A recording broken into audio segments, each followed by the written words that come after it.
So how did I get here is an interesting question because I'm a French Canadian, so I come from Canada, and when I finished my studies, I started working for well, during my studies, actually, I did some internship for different companies, and they were building websites. So I did a bit of PHP, some MySQL, so it gave me some coding tools.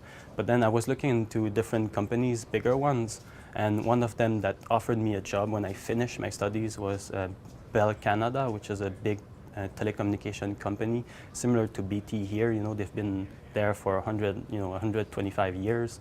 And when I started working for them, I worked in their cell phone business, which is, in technology related. Everybody has a cell phone, everybody uses them, but you don't get to see the background. So I was lucky enough to work for their value-added services, which is all of the SMS, location, access to the web. So essentially, whenever you send an SMS, how does it work in the background? How do you send it from one cell phone to the cell tower and then in the core network behind and then back to another cell phone in between different operators?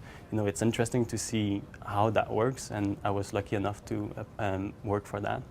And what's interesting is that there's a Belfast connection there. 6 years ago, some of the guys from the company here went for one of the earliest projects that we had in Montreal for connecting many different carriers together. And I met with those guys, and then 6 years later I moved to Belfast and met with them again, and they offered me a job here at Intel. So that's how I knew them, and that's how I knew about the company and their products.